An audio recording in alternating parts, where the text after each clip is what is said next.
Are you in that stage of learning Blender where you understand how everything works, you've seen all the tutorials, but for whatever reason when you hit render, it's just kind of meh. Like, it looks okay, but you know there's something missing. Well, I totally understand. There's actually a ton of studies about how that works when learning any new skill. Now, luckily, with enough time, this is an issue that eventually goes away. But if you want a strategy to help you even faster, then I've got something to show you. Basically, every Blender artist or 3D artist I love uses this exact strategy, and so I've grown to love it. It's also helped me personally to achieve an amount of growth in Blender I had no idea was possible. And it's this: recreating art that already exists. Now wait, hear me out. I know you've probably considered this before, but let me outline how to actually do this effectively. Now, first of all, we do need to choose what artwork we're going to recreate. I think everybody has seen this magical shot from E.T. at some time in their lives, and when I saw it, I knew it was the one. But before starting so quickly, I do need a reference image. I'd highly recommend getting a Pinterest account and just saving images that look cool to you. If you can't think of an artwork to recreate,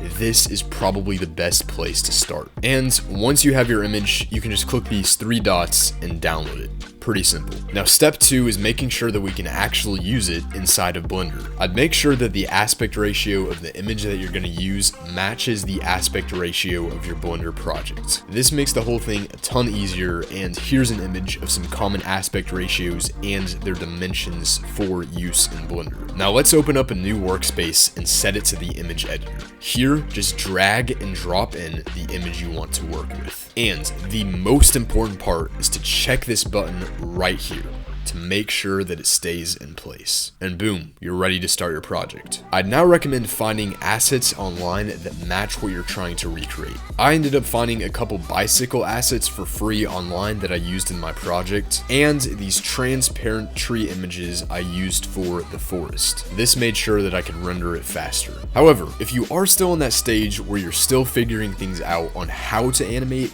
I'd recommend this class that I've been checking out by Smeef over on Skillshare.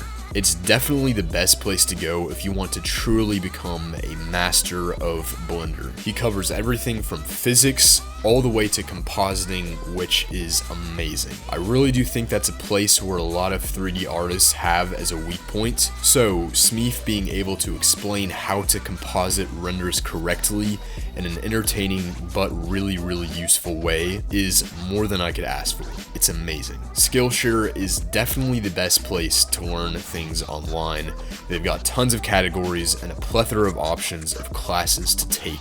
It's an awesome community of tons of pros in their fields sharing everything they've learned. And this is kind of crazy, but the first 500 people to use my link in the description will receive a 1-month free trial of Skillshare. So get started today. So thank you to Skillshare for sponsoring this video, and thank you for watching.